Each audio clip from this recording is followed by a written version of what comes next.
নমস্কাৰ, মই অৰ্জুনে সকলোকে স্বাগতম জনাইছোঁ আমাৰ এই জিকে চেণ্টাৰ আছাম ইউটিউব চেনেলটোলৈ।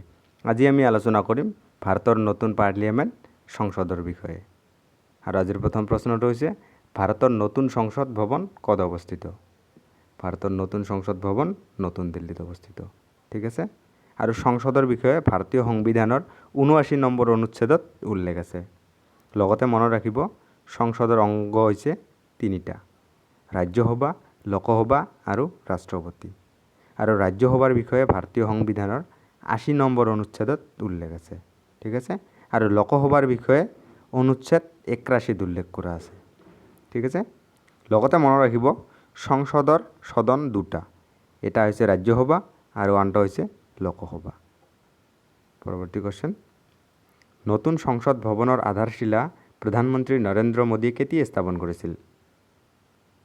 নতুন সংসদ ভৱনৰ আধাৰশিলা 10 ডিচেম্বৰ 2020 চন তাৰিখে প্ৰধানমন্ত্ৰী নৰেন্দ্ৰ মোদীয়ে স্থাপন কৰিছিল। ঠিক আছে। পৰৱৰ্তী কোৱেশ্চন, কোন কোম্পানীয়ে নতুন সংসদ ভৱনটো নিৰ্মাণ কৰিছিল? টাটা প্ৰজেক্ট লিমিটেডে নতুন সংসদ ভৱনটো নিৰ্মাণ কৰিছিল। মনত ৰাখিব, ইম্পৰ্টেণ্ট। পৰৱৰ্তী কোৱেশ্চন, নতুন সংসদ ভৱনৰ উদ্ঘাটন কোনে কৰিছিল? নতুন সংসদ ভৱনৰ উদ্ঘাটন কৰিছিল প্ৰধানমন্ত্ৰী নৰেন্দ্ৰ মোদীয়ে। আৰু কেতিয়া উদ্ঘাটন কৰিছিল? মনত ৰাখিব, 18 মে 2023। পৰৱৰ্তী কোৱেশ্চন, নতুন সংসদ ভৱনটোৰ নক্সা ডিজাইন কোনে কৰিছিল? ইম্পৰ্টেণ্ট, নতুন সংসদ ভৱনৰ ডিজাইন কৰিছিল SCP ডিজাইনে। ঠিক আছে। পৰৱৰ্তী কোৱেশ্চন, নতুন সংসদ ভৱনৰ আকাৰ কেনেকুৱা?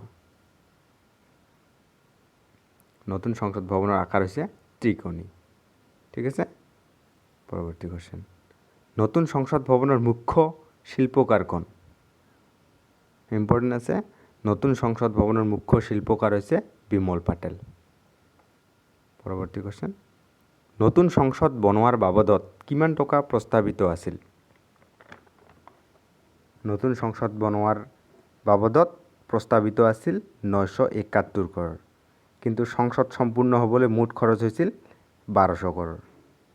আৰু 1921 চনৰ পৰা 1927 চনত বনোৱা পুৰণি সংসদ ভৱন বনোৱাৰ বাবদত খৰচ হৈছিল 83 লাখ টকা। ঠিক আছে।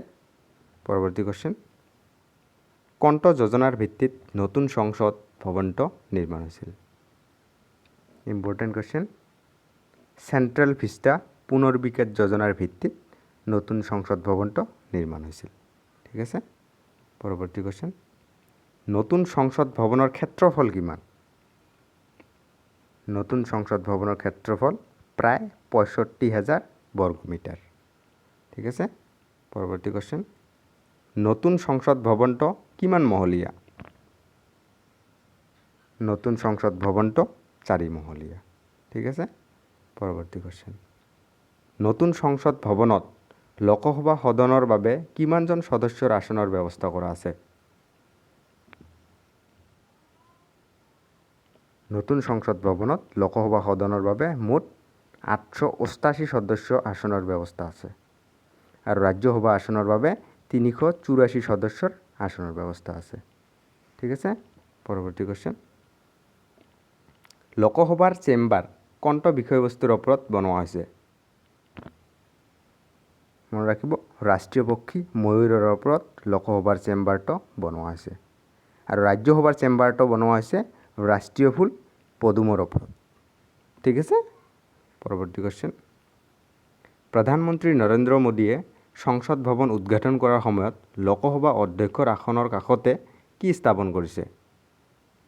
মনত ৰাখিব, এইটো হৈছে চেংগল। চেংগল হৈছে শাসন হস্তান্তৰৰ প্ৰতীক। আৰু চোল সাম্ৰাজ্যত যেতিয়া কোনো এজন ৰজাই নিজৰ শাসনভাৰ বেলেগ এজন ৰজালৈ হস্তান্তৰ কৰিছিল, তেতিয়া এই চেংগল প্ৰদান কৰিছিল। মনত ৰাখিব, চেংগল হৈছে চোল সাম্ৰাজ্যৰ সৈতে সম্পৰ্কিত। মনত ৰাখিব।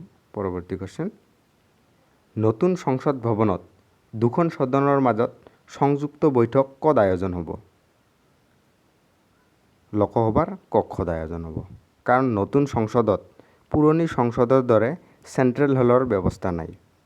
আৰু যেতিয়া সংযুক্ত অধিৱেশন মাতিব, লোকসভাৰ কক্ষত এই বৈঠক আয়োজন হ'ব। ঠিক আছে, আজি আমি নতুন সংসদ ভৱনৰ ওপৰত অতি দৰকাৰী কেইটামান প্ৰশ্ন আলোচনা কৰিলোঁ।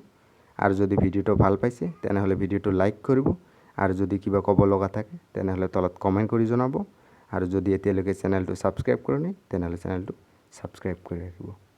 ধন্যবাদ।